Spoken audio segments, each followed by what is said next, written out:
Sa isang islang puno ng katahimikan, isang dating seminaristang si Marco de Leon ay matutuklasan na ang liwanag at kadiliman ay magkakapatid lamang.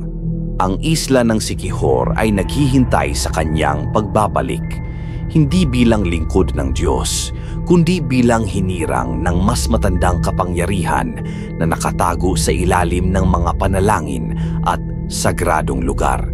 Kalimutan mo ang alam mong paraiso. Hindi lang puting buhangin at malinaw na dagat ang Siquijor. Ito ay isla ng sinaunang ritual, bulong-bulungan ng kulam at hiwagang nakakubli sa likod ng katahimikan. Narito ang kwento ni Marco de Leon, isang lalaking naging seminarista ngunit nagtapon ng pananampalataya nang mamatay ang kapatid niyang si Clarice sa kakaibang paraan. Pagkapunta niya sa Siquijor para maghilom, natuklasan niyang hindi siya bago sa isla.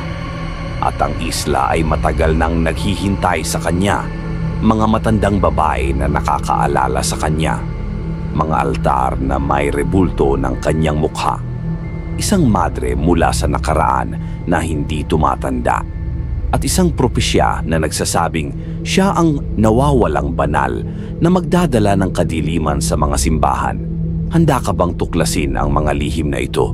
Handa ka bang tanggapin na minsan ang liwanag at kadiliman ay galing sa iisang pinagmulan? Ang mahiwagang isla ng Siquijor, mga lihim na nabunyag. Ang mahiwagang isla ng Siquijor. Ako si Marco de Leon, 33 taon ang gulang, dating seminarista. Ilang dekada ko bang binigay ang buhay ko sa Diyos? Halos 10, 11 taon na pagsisikap na maging karapat-dapat na lingkod niya. Mga gabing walang tulog kakaisip ng mga sermon, mga umaga na unang ginagawa ay pagdasal, mga hapon na ginugugol sa pagbabasa ng mga banal na kasulatan. Lahat ng iyon nawala sa isang gabi. Nang makita ko si Clarice, ang kapatid kong 11 taon na nagsusuka ng dugo at itim na likido sa sahig ng kwarto niya. "Kuya Marco," sabi niya sa akin habang hinihikayat ko siyang uminom ng tubig, "bakit hindi tumutulong si Jesus?" Hindi ako nakasagot. Paano ako sasagot gayong ako mismo ay natatanong din? Namatay si Clarice pagkatapos ng 3 araw. Walang dahilan na nahanap ang mga doktor. Walang sakit na nakita sa autopsy. Isang araw lang biglang nanlamig ang katawan niya habang natutulog. Kaya iniwan ko ang seminaryo, tinapon ko ang Bible na binigay sa akin ng Mother Superior. Pinutol ko ang lahat ng connection ko sa simbahan. At ngayon narito ako sa Siquijor hindi para magdasal, kundi para magpakalayo sa lahat ng sumasakit sa puso ko. Pero sa unang tapak ko pa lang sa lupa ng isla, alam ko nang hindi ito magiging simpleng bakasyon. May kakaiba sa hangin, para bang may nakatitig sa akin mula sa ilalim ng lupa. Tahimik nga ang Siquijor pero hindi ang klase ng katahimikang nagpapakalma. Ito ang uri ng katahimikang nagpaparamdam na may nakatagong bagay na naghihintay.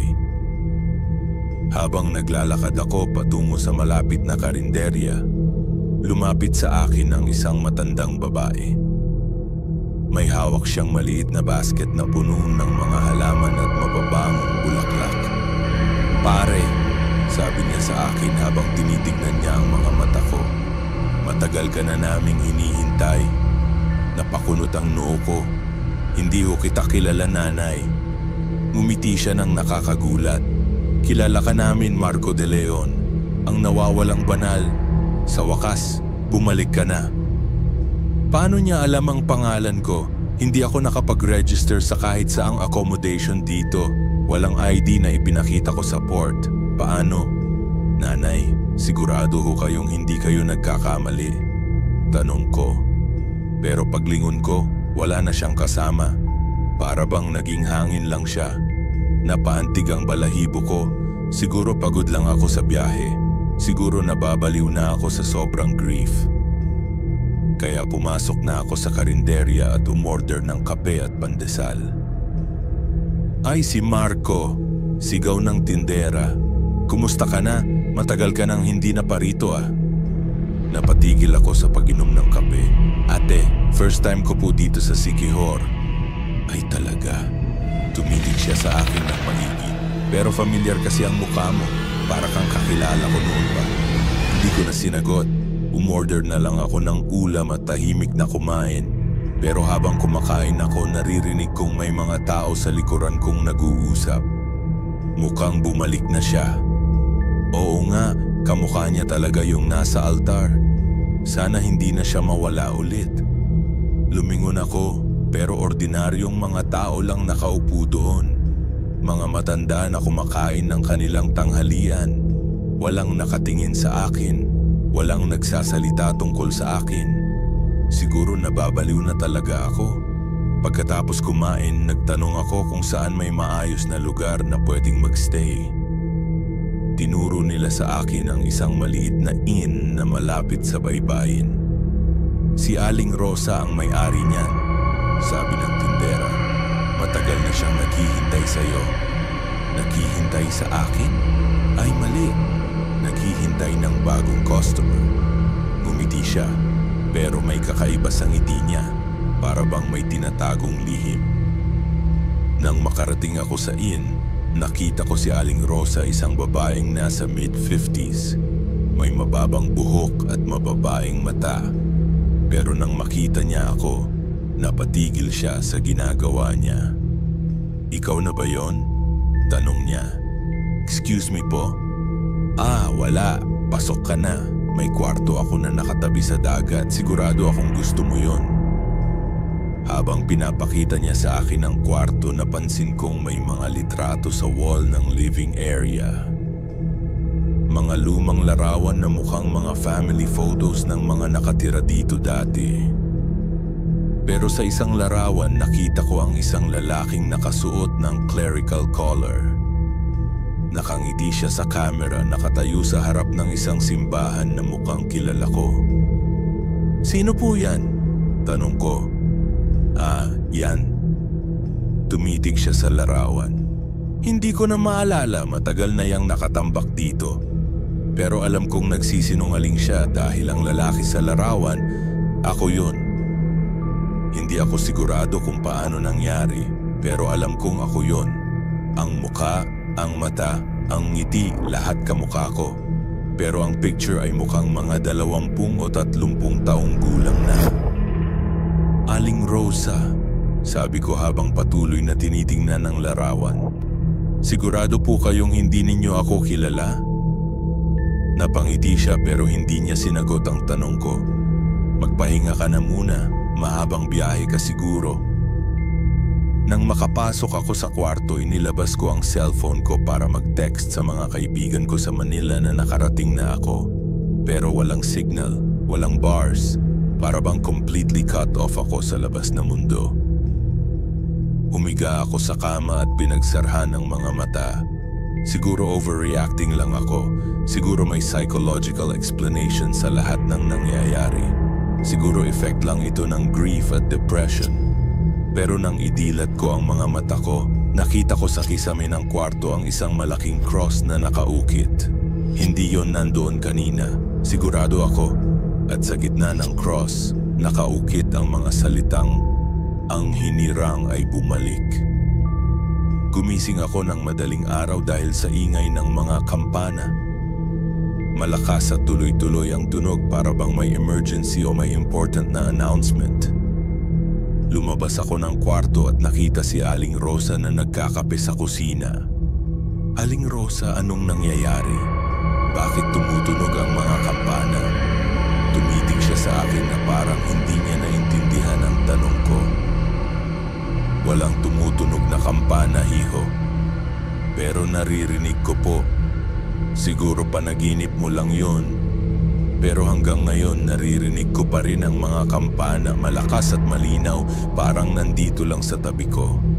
Pagkakain ng almusal, naglakad-lakad ako sa paligid ng isla. Gusto kong makita ang mga turistang lugar, ang mga beaches, ang mga kilalang landmarks. Pero imbes na mga resort at tourist spots ang nakita ko, napadpad ako sa mga kakaibang lugar. May nakita akong isang lumang simbahan na mukhang abandoned na. Mga damo na ang nakapaligid, mga bintana na wasak na, mga pinto na bukas, pero madilim ang loob. Pero sa harap ng simbahan may malaking signage na nakasulat. Simbahan ni San Marco. San Marco, Marco, ako. Pumasok ako sa loob ng simbahan, madilim pero may konting liwanag mula sa mga butas sa bubong. At sa harap, sa altar nakita ko ang isang malaking rebulto. Isang rebulto ng lalaking nakasuot ng clerical vestments. Nakangiti, mga kamay na nakabukas sa hangin.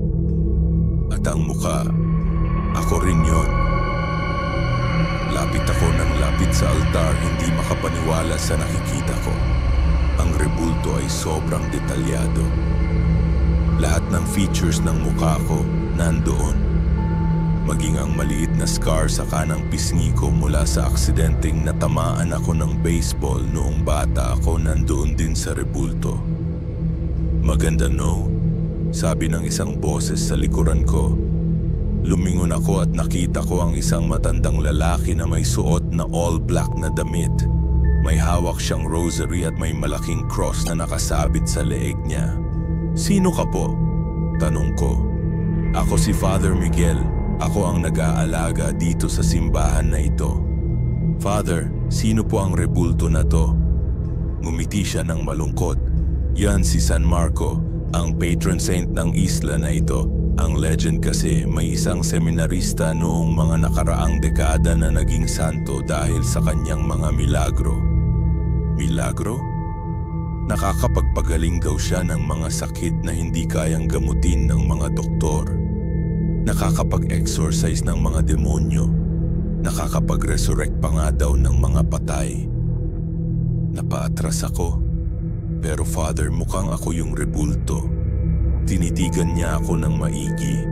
Oo nga, kamukha mo nga siya. Siguro blessed ka rin. Siguro may special na purpose ka sa isla na ito. Hindi po ako santo, Father. Dating seminarista ako pero hindi na ako naniniwala sa Diyos.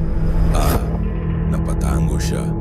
Kaya ka siguro nandito para mahanap mo ulit ang pananampalataya mo.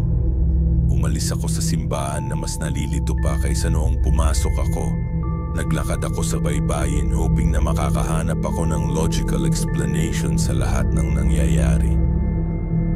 Pero habang naglalakad ako, napansin kong mga tao na nakakasalubong ko ay bumabati sa akin.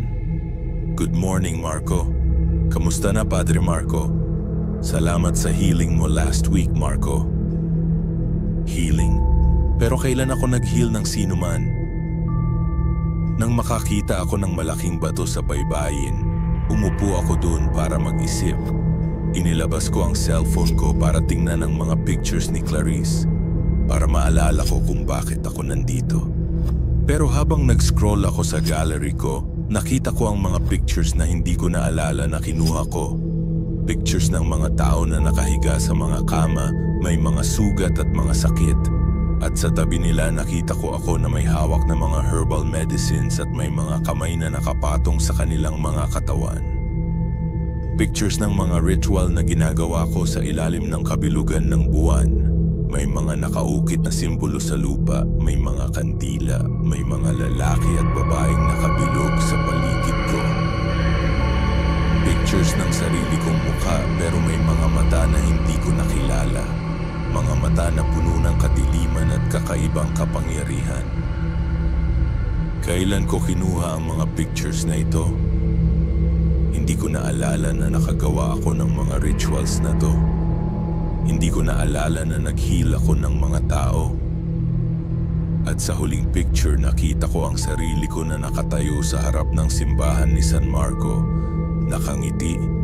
May hawak na mga scrolls na may nakasulat na mga Latin words na hindi ko naintindihan. Sa likuran ng picture may nakasulat ang caption, Ang unang pagdating 1995. 1995. Pero 12 taong gulang pa lang ako noon. Nasa Manila pa ako noon nag-aaral sa elementarya. Pero sa picture mukhang 23 taong gulang ako. Napabalik ako sa inn na sobrang gulo ng isip. Tinawag ko si Aling Rosa at pinapakita ko sa kanya ang mga pictures sa phone ko. Aling Rosa, makikilala ninyo ba tong mga tao sa pictures na to? Tinitigan niya ang mga larawan at unti-unti siyang ngumiti. Siyempre naman, mga milagro mo yan, Padre Marco. Pero Aling Rosa, kailan ko ginawa to, hindi ko naalala. Alam mo naman kapag ginagamit ka ng Diyos, minsan nakakalimutan mo na ang mga ginagawa mo. Normal lang yan sa mga chosen ones. Chosen ones? Ikaw ang hinirang, Marco. Ikaw ang naging tulay ng langit at lupa dito sa Siquijor. Kaya ka bumalik dahil may misyon ka pa. Aling Rosa, nababaliw na ba ako? Hinawakan niya ang mga kamay ko. Hindi, hiho. Namumukadkad lang ang totoo mong pagkatao. Nang gabi, habang nakahiga ako sa kama, naririnig ko ulit ang mga kampana. Mas malakas ngayon, mas tuloy-tuloy. At kasama ng mga kampana, naririnig ko rin ang mga tinig ng mga taong nagdadasal. Pero hindi Tagalog ang mga dasal nila. Hindi rin Latin. Isang wikang hindi ko maintindihan pero para bang familiar sa akin. Nagtakip ako ng unan sa mga tenga ko, pero lakas pa rin ang mga tinig. Kaya bumangon ako at lumabas ng inn. Sa labas nakita ko ang mga taong naglalakad patungo sa direksyon ng bundok. May mga hawak silang kandila at mga bulaklak. Nakasuot sila ng mga puting damit at mga maskara sa mukha. Sinundan ko sila. Naglakad kami ng halos 1 oras hanggang makarating sa isang clearing sa gitna ng kagubatan. Sa gitna ng clearing may malaking altar na gawa sa mga bato at mga natitirang bones ng mga hayop. At sa gitna ng altar nakaupo ang isang babae na nakasuot ng traditional na Filipiniana dress, pero may mga tattoo sa mga braso at sa muka. Nang makita niya ako, tumayo siya at nagtirim ng maskara. Nakalaglag ang pangako. Si Mother Superior Patricia, ang madre na nag-alaga sa akin sa seminaryo. Ang madre na nagturo sa akin ng lahat ng natutuhan ko tungkol sa pananampalataya. Pero imposible. Si Mother Superior ay nasa 7 dekada noong umalis ako sa seminary. 5 taon na ang nakaraan. Ngayon mukhang nasa 32 taon pa lang siya. Mas bata pa nga siya sa huli kong nakita sa kanya. Marco, sabi niya sa akin, sa wakas naalala mo na. Mother Superior, paano? Paano kayo nandito? Bakit ganyan kayo? Ngumiti siya at lumapit sa akin. Dahil hindi ako ordinaryong madre, Marco. At hindi ka rin ordinaryong seminarista. Hindi ko maintindihan. Matagal na tayong naghihintay sa iyong pagbabalik. Ang isla na ito ay may kapangyarihan na nagbibigay ng buhay sa mga hinirang. At ikaw ang pinakahinirang sa lahat. Tinitigan ko ang mga tao sa paligid. Lahat sila nakatingin sa akin, naghihintay sa kung anong gagawin ko. Ano ang gusto ninyong gawin ko? Tanong ko. Magpatuloy sa misyon mo. Sagot ni Mother Superior. Tulungang makamit ng mga tao ang tunay na kapayapaan, magbigay ng healing, magbigay ng milagro. Pero hindi ako naniniwala sa milagro, hindi ako naniniwala sa Diyos. Hindi mo kailangan maniwala sa Diyos, sabi niya. Kailangan mo lang maniwala sa sarili mo.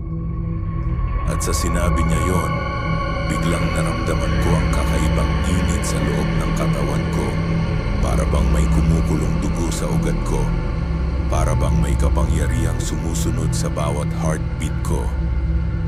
Napaatras ako. Ano to? Anong nangyayari sa akin? Bumabalik ang tunay mong kapangyarihan.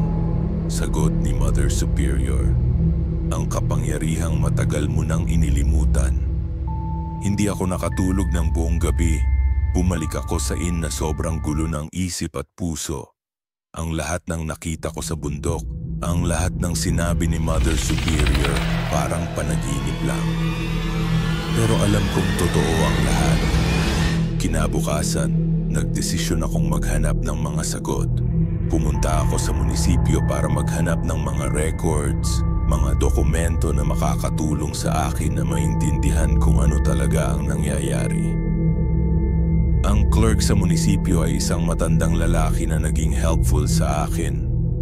Sir, naghahanap po ako ng mga records tungkol sa mga seminarista o mga pari na nakatira dito sa Siquijor noong mga nakaraang dekada.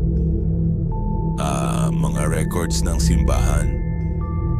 Naghahanap siya sa mga filing cabinet at naglabas ng isang makapal na folder. Ito lahat ng mga kilalang religious figures dito sa isla. Binuksan ko ang folder at nag-scroll sa mga documents. Maraming names, maraming pictures, maraming kwento ng mga pari at mga madre na naging parte ng kasaysayan ng Siquijor.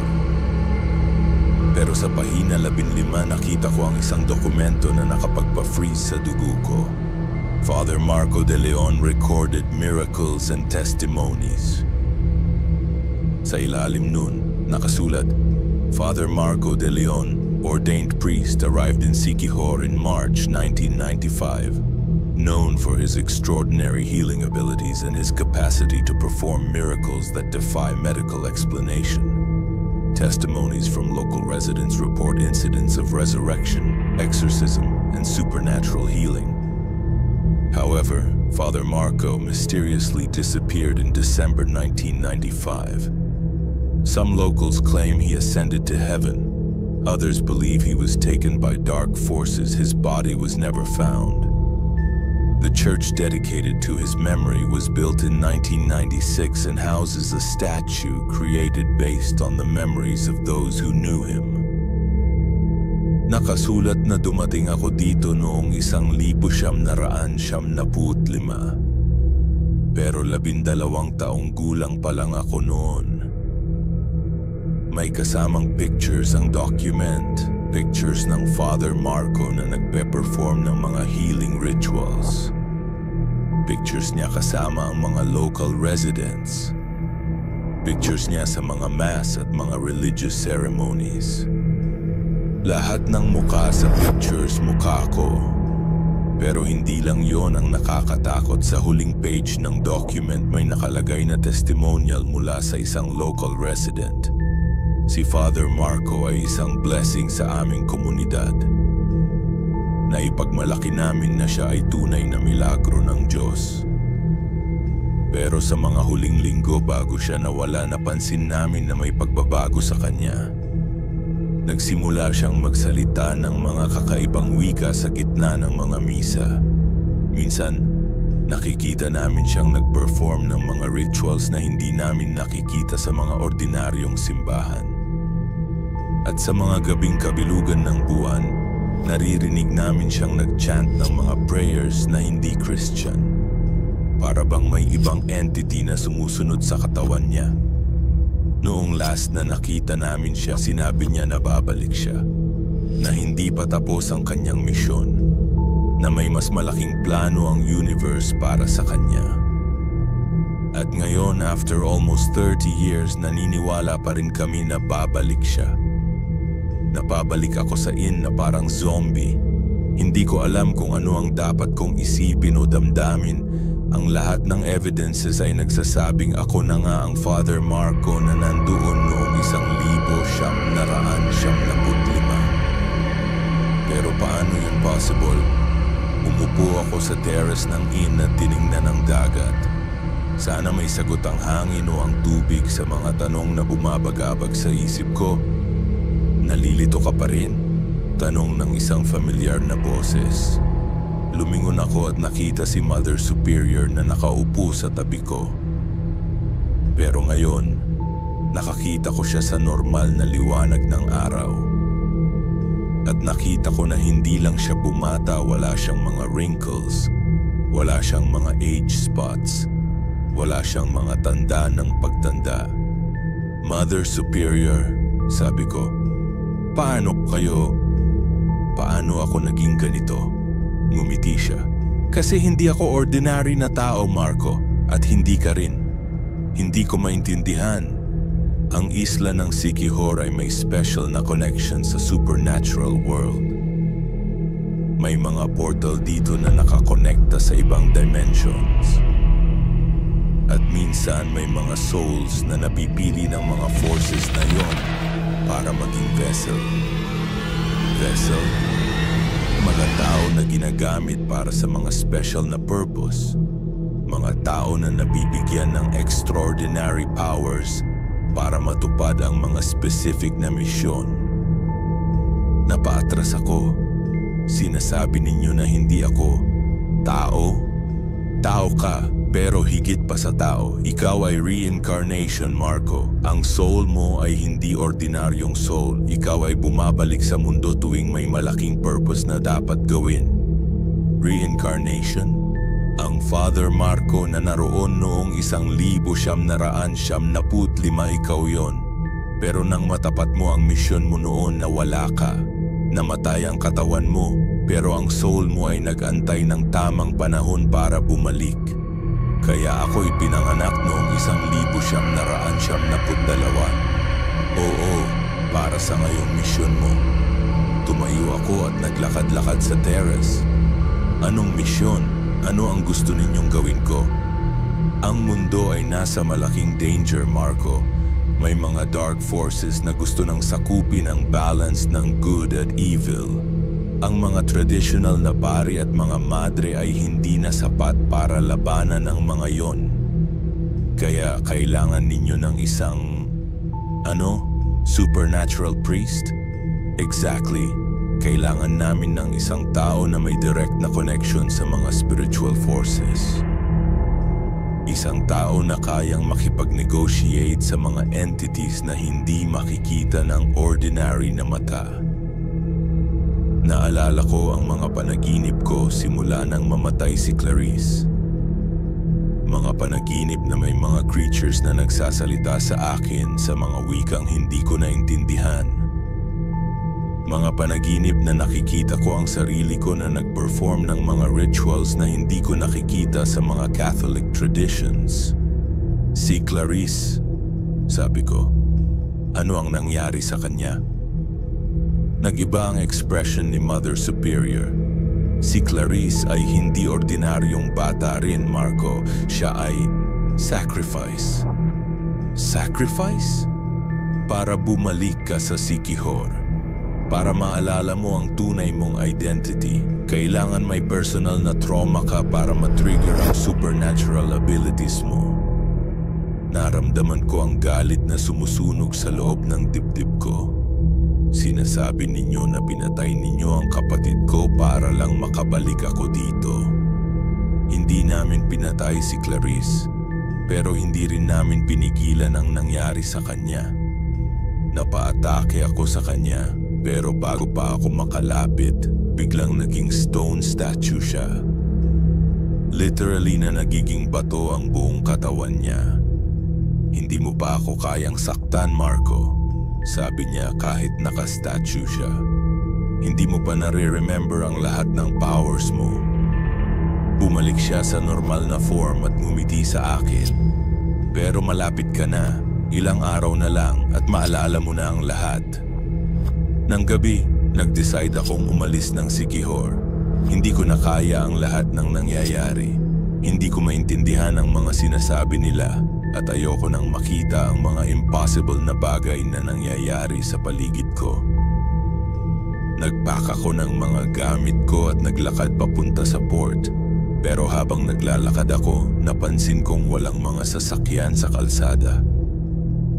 Walang mga tao, walang mga ilaw sa mga bahay. Para bang ghost town ang buong Siquijor. Nang makarating ako sa port, nakita kong walang mga barko. Walang mga boat, walang kahit anong transportation na pwede kong gamitin para umalis. At sa may tubig, nakita ko si Aling Rosa na nakaupo sa may baybayin. Hindi ka pa pwedeng umalis, hiho, sabi niya sa akin. Aling Rosa, paano kayo nakarating dito? Akala ko tulog na kayo. Alam namin ang lahat ng ginagawa mo, Marco. Alam namin kung saan ka pupunta bago mo pa isipin. Gusto ko nang umalis, hindi ko na kaya. Pero hindi mo pa natatapos ang misyon mo. Anong misyon? Ang pagpatay sa kapatid ko. Ang paggawa ng milagro para sa mga taong kailangan mo. Tumuro siya sa likuran niya at nakita ko ang mahigit 100 tao na nakatayo sa baybayin. Mga matanda, mga bata, mga lalaki, mga babae. Lahat sila nakatingin sa akin na para bang naghihintay. Ano ang gusto nila? Tanong ko. Gusto nilang gamutin mo sila? Gusto nilang bigyan mo sila ng milagro? Lumapit sa akin ang isang matandang lalaki na may hawak na maliit na batang babae.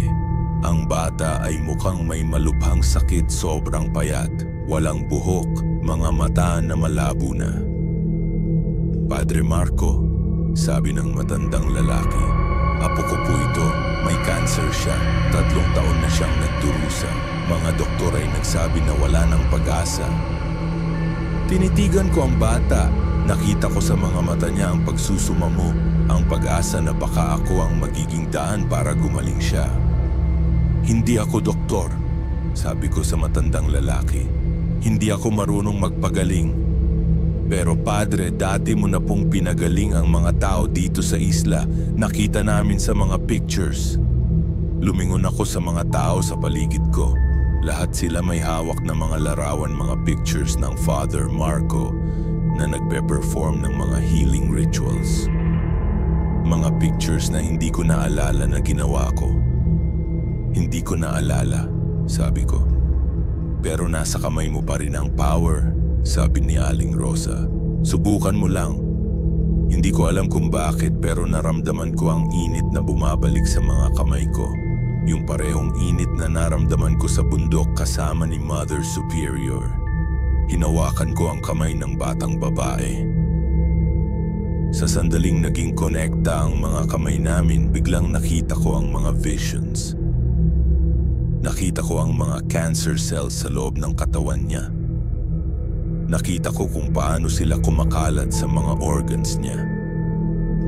Nakita ko ang sakit na nararamdaman niya araw-araw. Pero nakita ko rin ang isang liwanag na paparating mula sa mga kamay ko. Isang enerhiya na pumasok sa katawan niya at nagsimulang patayin ang mga cancer cells. Nang hindi ko na nakita ang mga visions, nakita kong ang bata ay nakangiti na. Ang mga mata niya ay mas malinaw na. Ang kulay ng balat niya ay bumalik na sa normal. Salamat, Padre Marco, sabi niya sa akin. Wala na akong masakit. Napaatras ako. Hindi ko alam kung paano nangyari yon. Hindi ko alam kung paano ko nagawa yon. Pero ang mga tao sa paligid ay nagsimula ng mag-aplos. At isa-isa lumapit sila sa akin na may mga hawak na mga kapamilya at kaibigan na may mga sakit. Padre, itong asawa ko, may stroke siya. Padre, itong anak ko, hindi siya makakita. Padre, itong nanay ko, hindi na siya makakagalaw. At sa bawat tao na hinahawakan ko, nangyayari ulit ang parehong bagay. Nakikita ko ang mga sakit nila. Nakikita ko kung paano sila ginagamot ng enerhiya na nanggagaling sa mga kamay ko. Sa loob ng 2 oras, lahat ng mga tao sa baybayin ay gumaling na. Lahat ng mga sakit na dala nila ay nawala na. Pero habang ginagawa ko yon, naramdaman ko na unti-unti akong nawawala sa sarili ko. Para bang may ibang entity na sumusunod sa katawan ko. Para bang ako ay ginagamit lang bilang vessel ng isang mas malaking kapangyarihan. Nang matapos ang lahat, bumalik na ang mga tao sa kanilang mga bahay na sobrang saya at grateful. Naiwan kaming 2 ni Aling Rosa sa baybayin. Nakita mo na ba? Tanong niya sa akin. Nakita ko na ang powers ko, pero hindi ko pa rin maintindihan kung saan nanggagaling. Galing sa pinagmulan ng lahat ng bagay, hiho. sa source ng buhay at kamatayan. Ibig sabihin, ang Sikihor ay portal sa spiritual realm at ikaw ay ambassador ng realm na yon sa mundo ng mga tao. Umupo ako sa buhangin. Aling Rosa, totoo ba na pinatay ninyo si Clarice para balik ako dito? Hindi namin pinatay si Clarice, sabi niya. Pero totoo na kailangan namin ng trigger para bumalik ka. Ang spiritual realm ay may mga rules. Hindi pwedeng basta-basta makialam sa mundo ng mga tao nang walang appropriate na exchange. Exchange? Life for life. Soul for soul. Sacrifice for miracle. Naramdaman ko ang panibagong galit. Kaya si Clarice ang ginawa ninyong sacrifice? Si Clarice ay volunteer, Marco. Volunteer? 11 taon pa lang siya? Sa spiritual realm, walang age. Lahat ng souls equal. At si Clarice ay pumayag na magbigay ng sarili niya para sa mas malaking purpose. Paano ninyo nalaman na pumayag siya? Dahil kinausap siya ng mga spiritual entities sa mga panaginip niya at sinabi niya na yes sa sacrifice. Naalala ko ang mga panaginip ni Clarice bago siya namatay. Mga panaginip na may mga creatures na kausap niya. Mga panaginip na sinasabi niya sa akin pero hindi ko pinapansin dahil akala ko normal lang na mga nightmares. Pero bakit hindi ninyo direktang sinabi sa akin? Tanong ko. Dahil hindi ka maniniwala, kailangan mo munang ma-experience ang loss para maging open ka sa supernatural possibilities. Tumayo ako at naglakad papunta sa dagat. Naupo ako sa may tubig at hinayaan ang mga alon na tumaas sa mga paa ko. Aling Rosa, sabi ko, kung totoo nga na ako ay reincarnation ng Father Marco, ano ang nangyari sa kanya? Bakit siya nawala noong 1995? Kasi hindi pa siya ready noon para sa final mission niya. Final mission? Ang pagprotekta sa mundo laban sa malaking spiritual war na darating. Lumingon ako sa kanya. Spiritual war? May mga dark entities na gusto nang sakupin ang mundo ng mga tao. Mga demons na nakatago sa ibang dimensions pero gusto nang pumasok sa reality natin. At ako ang pipigil sa kanila? Hindi ikaw lang. May mga ibang chosen ones din sa ibang parte ng mundo. Pero ikaw ang napili para sa Southeast Asia region. Bakit ako? Kasi ang soul mo ay may special na connection sa both light at dark forces. Nakakausap mo ang mga angels pero nakakausap mo rin ang mga demons. Kaya mo silang ma-negotiate, kaya mo silang makontrol. Naramdaman ko ang kakaibang takot sa loob ng dibdib ko. Ibig sabihin, kailangan kong makipag-negotiate sa mga demons. Hindi lang negotiate, kailangan mo ring makipag-ally sa kanila kung kailangan. Ally? Para protektahan ang mga tao, minsan kailangan mong gamitin ang kapangyarihan ng kadiliman laban sa mas malaking kadiliman. Kinabukasan, nagising ako na may kakaibang feeling sa katawan ko. Para bang may kumukulong enerhiya sa loob ng mga ugat ko. Para bang may kapangyarihang gustong lumabas pero hindi ko alam kung paano. Lumabas ako ng inn at naglakad sa paligid ng isla. Pero napansin kong ang mga tao na nakakasalubong ko ay iba na ang tingin sa akin. Hindi na sila nakatingin sa akin na para bang ordinary na tourist. Ngayon, nakatingin na sila sa akin na para bang Santo. Good morning, San Marco, sabi ng isang matandang babae habang yumuyuko sa akin. Good morning, miracle worker, sabi ng isang lalaking nagtitinda ng prutas. Salamat sa healing kagabi, San Marco, sabi ng isang batang lalaki. San Marco, hindi na ako Father Marco, San Marco na saint. Napadpad ako sa simbahan ni San Marco, ang simbahan na may rebulto ng mukha ko. Pero ngayon, nakita kong maraming tao na nagdadasal doon. Maraming mga kandila na nakapaligid sa rebulto. Maraming mga flowers at mga offerings na nakalagay sa altar. Pumasok ako at nakita si Father Miguel na nag-conduct ng morning mass.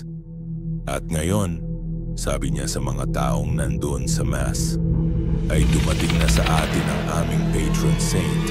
Si San Marco ay bumalik na para patuloy na magbigay ng mga blessing sa aming komunidad. Lahat ng mga tao ay lumingon sa akin at nagsimulang mag-applause. Nagsimula rin silang tumayo at yumuko sa akin. Father Miguel, sabi ko, hindi po ako santo. Ngumiti siya sa akin. Marco, lahat ng santo ay nagsisimula sa pagiging tao, pero kapag ginagamit ka na ng Diyos para sa mga milagro, saint ka na. Pero hindi ako ordained. Hindi ako official na pari. Hindi mo kailangan ng ordination para maging chosen ng Diyos. Lumabas ako ng simbahan na mas confused pa. Naglakad ako papunta sa beach para mag-isip, pero sa daan, nakita ko si Mother Superior na naghihintay sa akin. Kumusta ang feeling na maging santo? Tanong niya sa akin. Hindi ako santo, pero gumagawa ka ng mga milagro. Ginagamot mo ang mga tao. Ano ang tawag mo sa sarili mo? Hindi ko alam. Tara, ipapakita ko sa iyo ang totoo mong identity. Sumunod ako sa kanya papunta sa isang parte ng isla na hindi ko pa napupuntahan. Isang place na mukhang ancient ruins, mga malalaking bato na may mga nakaukit na mga simbolo, mga altar na gawa sa mga natitirang bones, mga caves na may mga mysterious na mga paintings sa mga wall. Ito ang tunay na spiritual center ng Siquijor, sabi ni Mother Superior. Hindi ang mga Catholic churches. Ito. Sa gitna ng ruins may isang malaking altar na gawa sa black stone. At sa gitna ng altar may isang open book na gawa sa mga balat ng mga hayop. Ano yan? Tanong ko. Ang Book of the Chosen. Nakalagay dito ang mga pangalan ng lahat ng hinirang sa buong mundo. Binuksan niya ang libro at nag-flip ng mga pahina. Nakita ko ang mga pangalan na nakasulat sa mga kakaibang ink, siguro dugo o ibang uri ng organic liquid. At sa pahina 13, nakita ko ang pangalan ko. Marco de Leon, the Bridge Keeper. Bridge Keeper? Tanong ko. Ikaw ang tulay sa pagitan ng mundo ng mga tao at ng spiritual realm. Ikaw ang nag-a-adjust ng balance sa pagitan ng good at evil. Sa ilalim ng pangalan ko, may nakasulat na mga description. Soul origin, ancient guardian entity. Previous incarnations, 12 current mission. Prevent dimensional war powers, healing, exorcism, negotiation with dark entities, portal opening weaknesses, memory loss, emotional attachment, resistance to dark powers, 12 reincarnation. Tanong ko, oh, hindi ka pangkaraniwang tao, Marco. Ikaw ay isang ancient entity na naging tao para maprotektahan ang balance ng mundo. Ano ang ibig sabihin ng dimensional war? May mga entities sa ibang dimensions na gusto nang sakupin ang mundo natin. Mga demons na mas powerful pa sa lahat ng nakita mo sa mga horror movies. Mga creatures na kayang patayin ang lahat ng tao sa mundo sa loob lang ng ilang araw. At ako ang pipigil sa kanila? Hindi lang ikaw, may team kayo. May mga chosen ones din sa ibang bansa, pero ikaw ang leader ng Southeast Asia Division. Napaatras ako. Hindi ko kaya yan. Hindi ako leader. Hindi ako warrior. Hindi ka warrior, Marco. Ikaw ay negotiator. Ang purpose mo ay makipag-usap sa mga demons at makagawa ng peace treaty sa kanila. Peace treaty sa mga demons? Para hindi na nila sakupin ang mundo ng mga tao para ma-maintain ang balance. Pero paano kung hindi sila pumayag sa peace treaty? Then you use your dark powers to force them. Dark powers? Hinawakan niya ang mga kamay ko at biglang nakita ko ang mga visions. Nakita ko ang sarili ko na nakatayo sa gitna ng isang malaking battlefield. Sa paligid ko, mga demons na sumusunog sa apoy. Sa mga kamay ko, may hawak akong malaking scythe na gawa sa black metal. At nakita ko rin na sa mga mata ko, walang white, puro black, puro kadiliman. Yan ang true form mo, Marco. Kapag kailangan mo ng lumaban, magiging ganyan ka. Pero takot ako, ayoko maging ganyan. Hindi mo kailangan matakot sa sarili mo. Ang dark powers mo ay hindi para sa evil, para lang sa protection. Binitawan niya ang mga kamay ko at nawala na ang mga visions. Kailan magsisimula ang Dimensional War? Tanong ko. Sa susunod na full moon, 3 linggo na lang. 3 linggo? Kaya kailangan mo nang ma-fully recover ang lahat ng powers mo. Kailangan mo nang maalala ang lahat ng skills mo mula sa previous incarnations mo. Paano? Through ritual, through communion with the ancient spirits of Siquijor. Nang gabi, dinala ako ni Mother Superior sa pinakamataas na bundok sa isla. Doon may malaking cave na puno ng mga ancient paintings at mga carved symbols sa mga wall. Ito ang sacred cave, sabi niya. Dito mo maa-access ang memories ng mga previous incarnations mo. Sa loob ng cave may malaking pool ng tubig na kumukulay itim. May mga floating candles sa ibabaw ng tubig at may mga bones ng mga hayop na nakapaligid sa pool. Kailangan mong pumasok sa pool at mag-meditate. Ang mga ancient spirits ay magbibigay sa iyo ng lahat ng memories na kailangan mo. Paano kung hindi ako bumalik? Babalik ka, pero iba na ang Marco na babalik. Naghubad ako at pumasok sa pool. Ang tubig ay mainit pero may kakaibang sensation na para bang may mga invisible na mga kamay na humahawak sa buong katawan ko. Nagsimula akong mag-meditate at unti-unti kong naramdaman na lumalabas ako sa sarili ko. Nakita ko ang unang incarnation ko, isang babaylan sa pre-colonial Philippines na nakikipag-communicate sa mga spirits para protektahan ang kanyang tribe. Nakita ko ang ikalawang incarnation ko, isang monk sa Tibet na nag-dedicate ng buhay niya sa pag-study ng dark magic para ma-counter ang mga evil entities. Nakita ko ang ikatlong incarnation ko, isang witch hunter sa medieval Europe na ginagamit ang mga kapangyarihan ng kadiliman para hulihin ang mga mas malaking kadiliman. At nakita ko lahat ng iba pa. Lahat ng buhay na ginugol ko sa pag-maintain ng balanse sa mundo. Pero nakita ko rin ang pinaka-importanting memory, ang memory ng kung bakit ako naging chosen.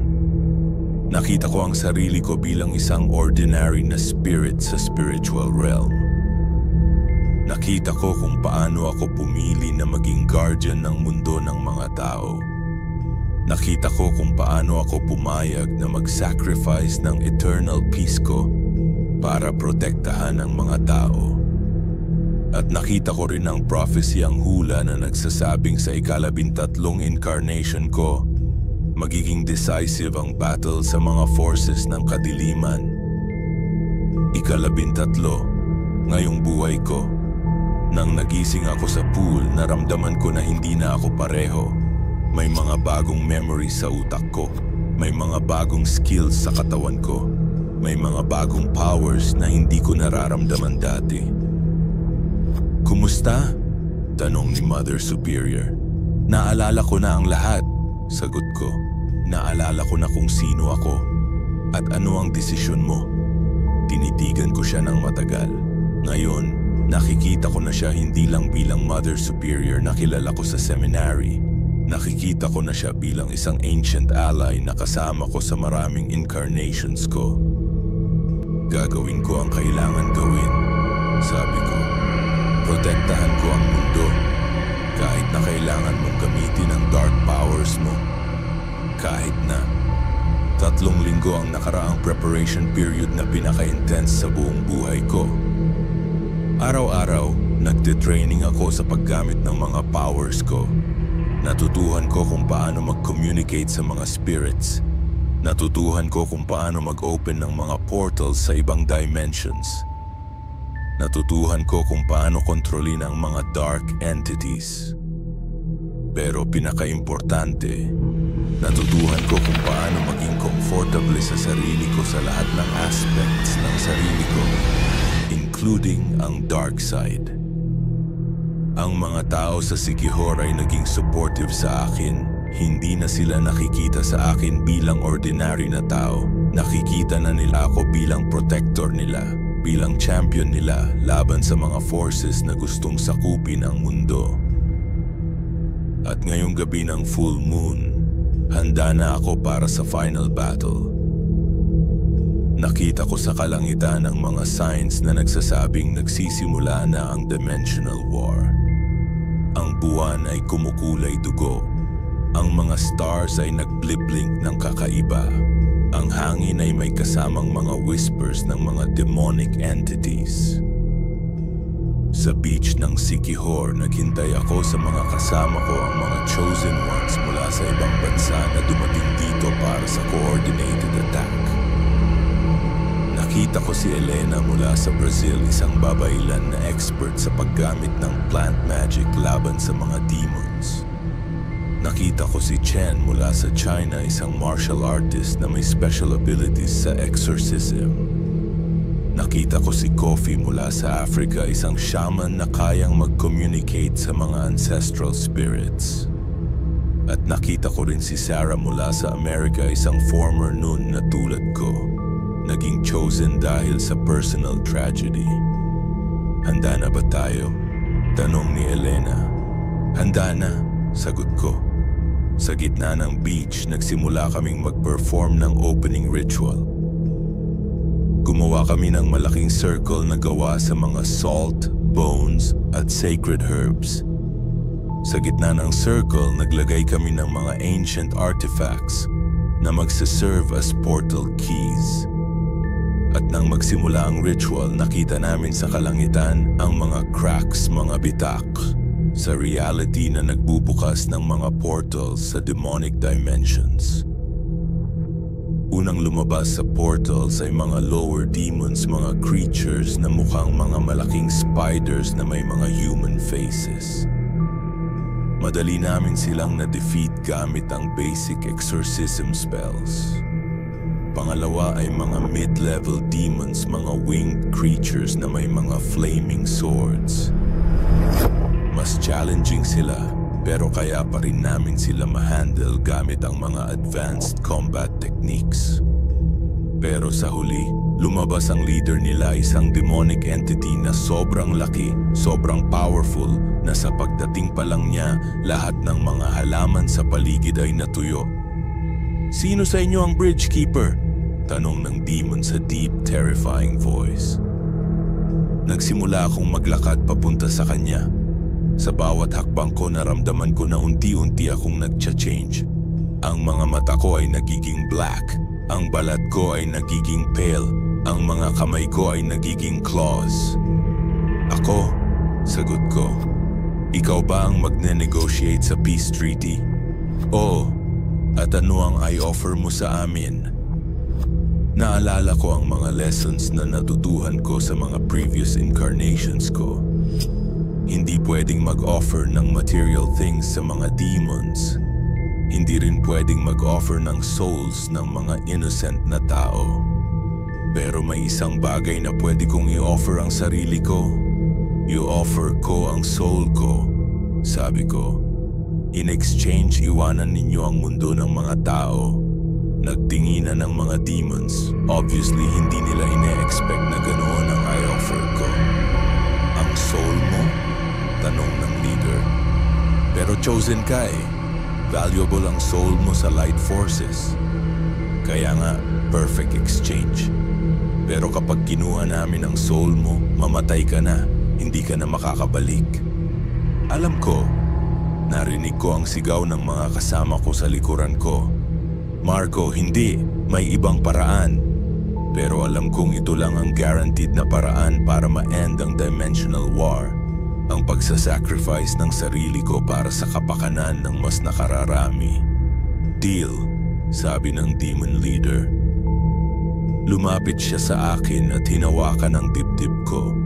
Naramdaman ko na unti-unti niyang hinihila ang soul ko mula sa katawan ko. Pero habang ginagawa niya yon, nakita ko sa mga mata niya ang isang bagay na hindi niya ine-expect. Nakita niya na ang soul ko ay hindi ordinaryong soul. Hindi siya puro light, hindi rin siya puro dark. Siya ay perfect balance ng dalawa. At nang na-absorb niya ang soul ko, na-absorb niya rin ang balancing power ko. Biglang nag-stop siya sa paghila ng soul ko. Wait, ano to?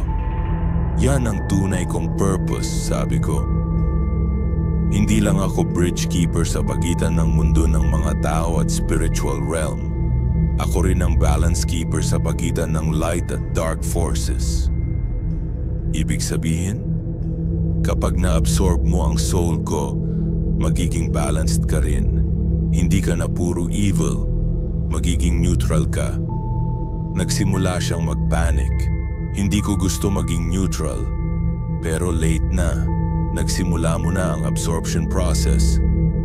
At totoo nga, nakita ko na unti-unti siyang nag-change. Ang red eyes niya ay nagiging normal. Ang black skin niya ay nagiging human-colored.